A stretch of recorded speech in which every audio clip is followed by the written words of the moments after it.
It's the 87th Precinct podcast bonus episode for Give the Boys a Great Big Hand, the 11th book in the 87th Precinct series, which we did in our main episode, and we discussed such matters as the weather, the hilarious clothing choices of men in the 1960s in urban suburban, and tried very hard not to reveal the ending because it is good.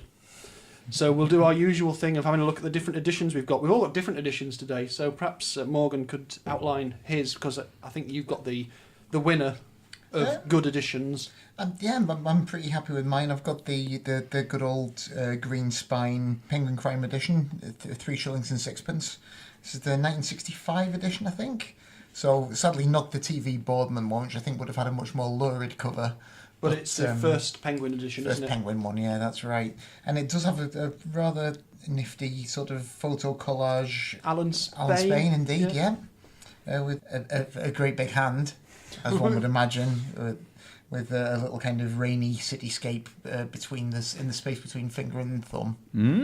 Yes, Brilliant. I do like those photos. Yeah, There's something weird about that photo collage technique. It's almost like you look at that, you don't necessarily see that that's a hand to start with as well. Yeah. It just looks like a colour, and then you start to see it all come together. It's sort of rough and ready, but intriguing at the same time. Yeah, it's a bit of classic sort of 60s penguin design. It's really nice. Yeah, definitely is. And it would have cost 3 and 6 in paperback.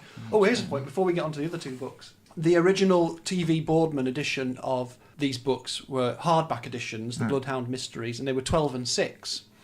And I spoke to my dad, having been alive during the pre-decimalisation period.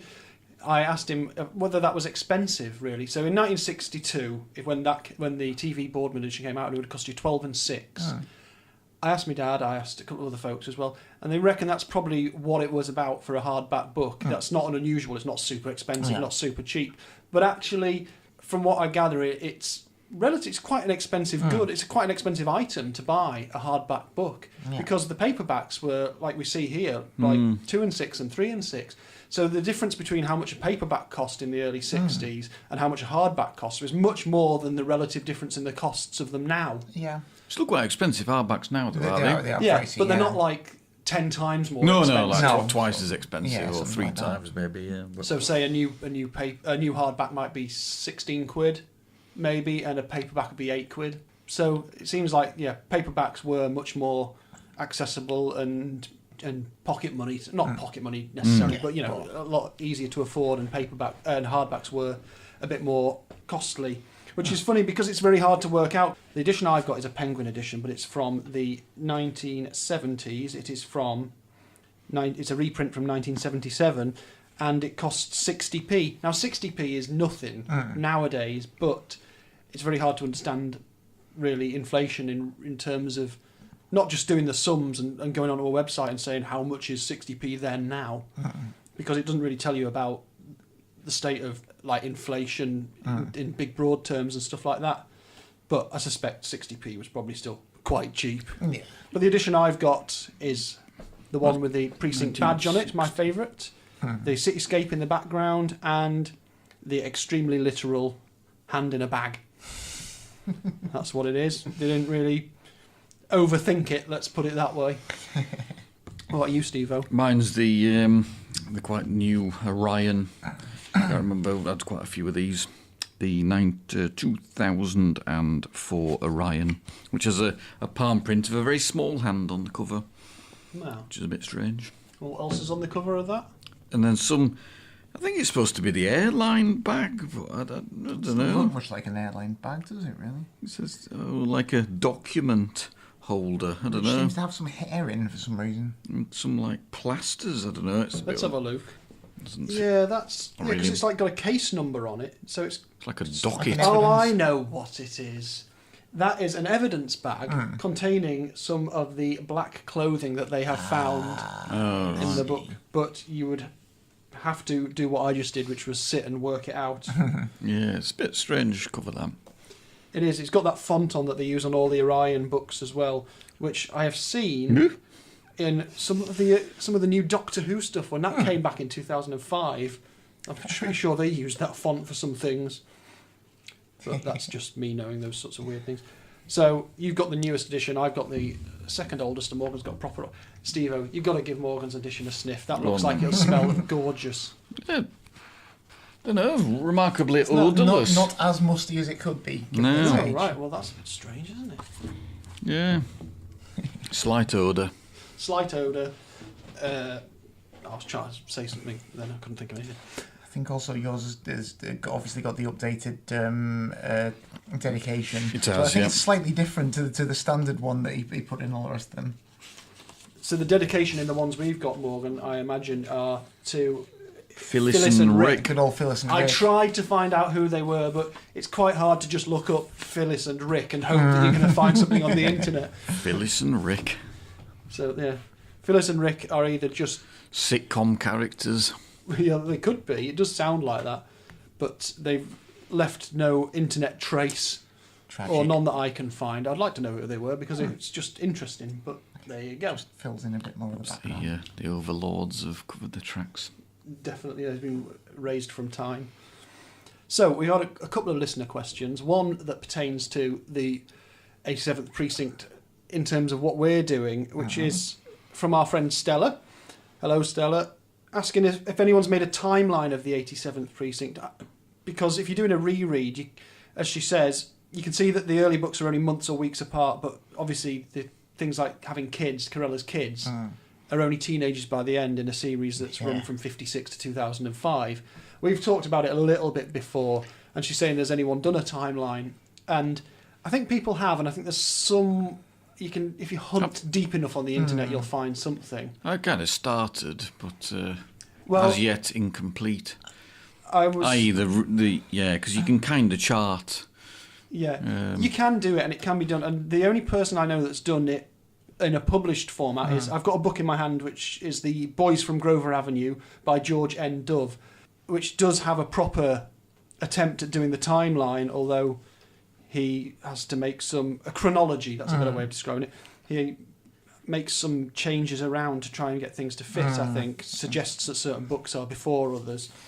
But the problem is, of course, that was published in 1982, so the series carried on until 2005, so it would be something I would like to put together at some point, and the thing is, though, it would require me reading ahead so much that it would drive me completely mad. Perhaps we'll cobble together one towards the end of Yes. after we've done a sufficient number. Yeah. Because at the moment they're kind of just running on in almost real time, aren't they? They are, You know, because Yeah. the frequency of these books kind of matches when they would have been. It's obviously when time starts to stretch like into I the say, 60s. like I said in the main episode, there's 3 books published in the series in 1960 alone, but after that he starts to slow down a little bit. So he's not kind of representing several different seasons of the same year necessarily, but... Yeah. And then by the late 70s, the 80s, you're more or less getting one a year, aren't you? So, and yeah, the time stretching dilation thing in terms of human beings is just, you're never going to be able to reconcile it. You have to just live with that world. It's like the Sherlock Holmes canon's like famously full of contradictions, and the only way you can make sense of trying to put them into some sort of chronological order is the fact that Dr. Watson must have been married twice. Yes, you have to and yet, retrofit it, don't you? Yeah, because it just doesn't work if you make the assumption. You're only ever told about one wife, but they just don't make any sense unless you accept he was married twice. Yeah. Which is a bit mad. It's amazing because obviously it matters so much to fans, but if you were, as an author, were trying to keep track of that, you'd just be spending all your time going, oh, but I can't do this, that, and the other. Yeah. And there's nothing worse than the idea of stifling your storytelling for the sake of saying, oh, but he was supposed to be in Peru in that year. Yeah. Or whatever it is. Yeah. I haven't spotted really anything so far. No, I don't think there's anything contradictory in the 87th Precinct timeline yet, anyway. There may be the odd thing, and then obviously there are things that he has to update to make it just make sense to the reader reading whichever particular book it is, because Yeah. you can't keep, when he's writing in the 80s, he's not going to keep referring back to people's military records in the Korean War necessarily.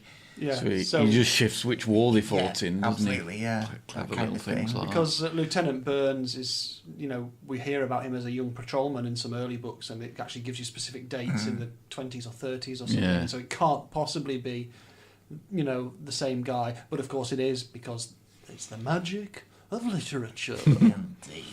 Talking about magic, and it's a magical season, because we're recording this in December. This is our office Christmas party at the moment. We are covered in Christmas cake crumbs Naturally. and full of pudding. Absolutely. But we have a question from a long-time listener and person who is just somewhere else in the same house as me at the moment, Lorraine, who wants to know, I can't wait to see your faces, if the 87th Precinct were to stage a version of A Christmas Carol, who would play whom? If what? So, Charles Dickens' A Christmas Carol, the classic right. Christmas story, if he had to transpose our characters into it, like the Muppets did, who would be who? See, that's it. It's a tricky know. question. It's almost nonsensical. Who would be the ghost of Christmas past, present and future? Who would be Tiny Tim? Who would be Bob Cratchit? Who would be Scrooge? Would Scrooge be Andy Parker and they're trying to... Perhaps, yeah. Yeah. I don't know. Stafford? Well, I'll tell you what, of course, he did do a Christmas book, an illustrated kids-style one, didn't he? He did, of the yeah. 87th Precinct, which we're not going to get round to because canonically it doesn't turn up for another 25 years or something like that. So It we'll might even be later than that. It might be in the 90s, we'll get to it eventually. which might actually be the answer to this Well, question. Possibly. At the moment, I'm going to guess that maybe Berkling, due to his relatively young age, is going to be Tiny Tim. Oh, bless his is- little is- blonde is face. Corella going to be Bob Cratchit? I would have thought so. I think the everyman in the story who's affected by the things going on around him. It's very difficult. I would like to know who would be the boy that Scrooge tells to go and buy a large turkey. Oh, yeah. Or was it a goose? I don't know, in the original Dickens. I know it mainly from ridiculous adaptations. I've actually read Dickens either. Yeah, I think we'll stick with the Muppets Christmas Carol. That's the best one anyway. It's a very good one. It is a good one, yeah. Or Blackadder's Christmas Carol, Well, which magnificent, is obviously. absolutely excellent. Yep. Especially for Nicola Bryant, who plays his niece in it, with the most screeching, terrifying laugh. And I know that is because she's in Doctor Who. Or was in Doctor Who. And she's great. So, it's a very difficult question to answer. We've cast a few roles there. Yeah. We're doing all right. We'll do Pete we'll come Burns across... being one of the ghosts. In the thousands of years it's going to take us to get through this series, it's inevitable that at one point we'll do a Christmas-based book, where a crime takes place at Christmas, while we're recording at near Christmas time. So we'll go full Christmas then, I reckon. Anyway, as it's nearly Christmas, this is the present that I'm going to present. The present I'm going to present? Is that what's in your box? I've got locked in a mystical box next to me.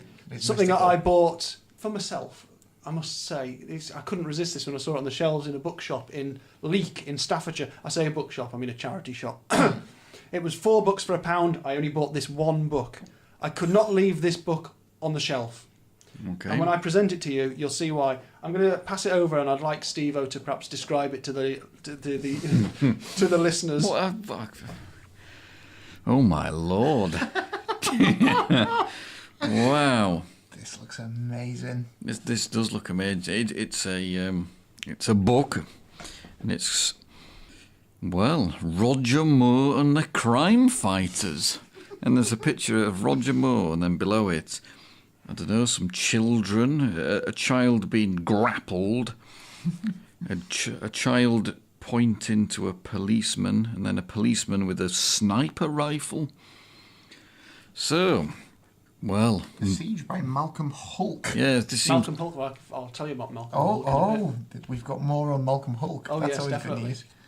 All right, okay. So there was 3, with a further 3 in preparation. Amazing. Illustrated by Ray Mutimer as well. I don't know anything about Ray Mutimer. Wow. Well, some of the illustrations in this book, basically, it's a paperback book. It's a children's book by the writer Malcolm Hulke, who's a author and writer of TV screen screenplays, TV stories, and it's. I'm just reading this. It's the siege, the African, the visa office of the African Republic of Wallinga. It's a children's story that is, I don't want to say it's got dubious treatment of race in it, but basically Roger Moore's name is on a series of books where a bunch of kids solve crimes, starting with this one that involves an African embassy, but also involves someone trying to disguise themselves by going to BBC TV to claim that they are being an extra in an episode of Doctor Who that's being filmed to try and infiltrate. I haven't read it yet. But I've put two little markers in there, Steve. You might want to look at them. Roger Moore appears in this book as a character. Cool. As himself. Those two markers represent where Roger Moore first appears. Well, and he's suspicious of stuff. Can you help Mr. Moore, the heavy-jowled man was saying. Roger Moore's casual jacket had a small herringbone pattern, the type that confuses a television camera's electronic eye. Well, there we go. Hello. I'm awfully sorry about this. I only just got off the plane. I had to rush here for an interview. Well, this does look good. And what's even better is it's completely misprinted. How So it ends on page 156. Oh, yeah. But if And then it goes back to 129. my little tab in here, it's pages 129 to 156 are printed in the book twice, but there's no page 97 to 128. Oh no! So I've managed to buy a book from a charity shop that stars Roger Moore and a gang of children crime fighters. Or this is the book where they're put together as a team of crime fighters. Wow. That has been misprinted, but includes the sequence set in the BBC with Roger Moore printed twice. Well, it's the bit you're going to want to That's reread, the bit isn't you it? want. So, Well, crikey. what a terrific find. I mean, The Wallingan Embassy is the under siege. It's terrifying in a way because did this happen? Are there books by other people where they just other film and TV stars where they just appear in them as themselves? Who came up to him and went, "Rog, I've got a proposition." What year is this? peculiar, isn't it? 1977. Well, I'll tell you about Malcolm Hulke who wrote it. And one of the reasons I bought it, apart from the complete ludicrousness of it being a book about Roger Moore and some children fighting crime in an African embassy. Same year as The Spy Who Loved Me. The best Bond film. Indeed. Malcolm Hulke, I know the name because he wrote for Doctor Who. So this book that has a sequence where someone tries to disguise themselves to get onto a taping of Doctor Who. that would make sense. Which would have been at a period when he was writing quite a few Doctor Who stories for John Pertwee. Or was probably when he was writing this anyway.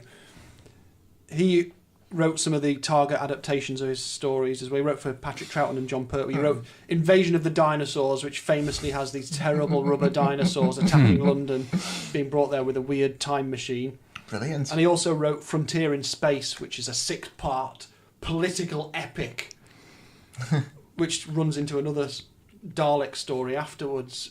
And so I saw the name, I thought, I've seen that name before. And then The Siege, Malcolm Hulke. You turn the book to the front and there's Roger Moore looking out from a photo inset on the front cover. Fantastic. So if anyone knows anything about these books, then Great series. Please. Do a podcast about those. please let us know. One per. And in fact, the Doctor Who references keep coming because not only does someone try and sneak into the BBC pretending to be an extra on Doctor Who, one of the kids has a dog called Dalek. So there you go. That's my super treat that I discovered. Well, it is a super treat. Well done, and well done to the incredible Malcolm Hulke as well. I wonder whether he was asked to do it or he originated the idea. Yeah, I'd like to imagine it's just it's something he was really passionate about. Yeah. So I can write this story, but I can only write it if it's got Roger Moore in it. Not James Bond. No, not another spy character or a made-up actor. Roger Moore is essential to the plot of this. Absolutely. A man with North Sea hijack in his eyes. Yeah. Are there any sequences where he arches an eyebrow? I certainly hope so. I imagine I'd like so. to have that described to me. He is described as very handsome. Well, naturally. Hey, they're not wrong. Yeah, certainly not wrong. I think I've lost... Adolf Hitler gets a page on 88. Roger Moore beats up Adolf Hitler. It turns out he was alive all along. I brought him to my interview at the BBC. The white man's mind is very strange. They believe all sorts of nonsense. Anyway, this helped Adolf Hitler 2,000 years later because the Jews weren't very popular. I think Malcolm Hulke's tried to incorporate quite a lot of political thought into this children's book. In a less than sophisticated manner by the sounds of things. Yes, I think it may be a little clumsy to read these days. In 1934, something wonderful happened for Hitler. A young Jew whose relatives had been put in prison in Germany went into the German embassy in Paris and shot dead a German diplomat. This gave Hitler the excuse he needed. The following night his supporter turned up. Bloody hell. doesn't say bloody hell in there. Roger Moore turned to the camera. Bloody hell. What I'd like to do is to get our friend Rob Charnock to read an audiobook version of it and do Roger's voice, because he's quite good at it, isn't he? He is. Yeah, that'd be a good just whole episode of the podcast instead of talking about... I am going to... Well, you know I don't like to spoil books, but I'm going to read the end of the book, given that there's 35 missing pages out of it, but... After the rehearsal, everyone went to the television centre canteen to have tea before making the actual programme. Bonnie, Darren, Bill and all their parents pushed 2 tables together. To Bonnie's amazement, Roger Moore came over to speak to them. "Hello," he said pleasantly. "I'm Roger Moore." "I know," said Bonnie, her face burning. "You kids did pretty well," he said. "And Dalek," said Darren. Roger grinned. "Yes, and Dalek. So I've got an idea to form a club called the Crimefighters for kids like you. Do you mind if I pull up a chair and tell you about it?" So Roger Moore's forming A gang so he can get kids together. Amazing. Just send them out to do the work of the police. Yeah. One of whose face is burning and he doesn't even think to put it out. Operation U Tree would probably be very interested in that book. I might just send it to Scotland Yard. Oh, Lord. This may assist you in your inquiries. If you want to know where to find it, he's even put the address, because you can join the crime fighters yourself. Oh, right. Wow. You too can be a crime fighter, get a badge, a free newspaper, and a chance to meet Roger Moore. Wow. Join the Crime Fighters Club free by filling in the coupon and sending it to Crime Fighters, Everest Books Limited, 4 Valentine Place, London, SE1. If you have borrowed this book from a library, copy the coupon onto a piece of paper. Roger, tear it out. No one will ever know. Please enrol me as a member of the Crime Fighters Club and send me a parcel of goodies. I've got my parents' permission. Cool.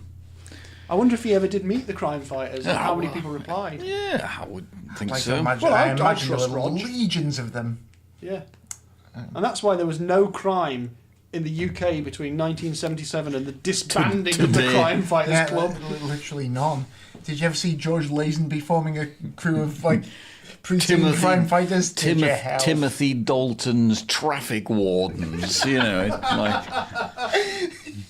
Marvellous.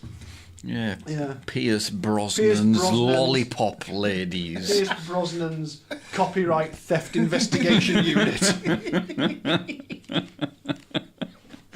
Yeah, don't think so. No. And Daniel Craig's done nothing. Yeah, Absolutely, he's not interested. Daniel Craig's VAT evasion Unit. troop. Oh, Lordy be. Do you want to be a fill in the coupon? Customs. Send to Customs and Excise, Whitechapel. Oh dear. Well, there you go. So that, of all of the strange little sideways leaps we've taken, I didn't expect that to be the one that I'd be talking to you about today. But I found this book, and I felt we needed to. Well, I needed to share it with you, my good friends, and I felt we needed to share it with the world. I think it's worthy of discussion. And I'm glad that we've taken a look at that. Okie doke, I think we better leave the listening public to more sensible things by saying goodbye like this. Goodbye like this. Goodbye. Goodbye, like this.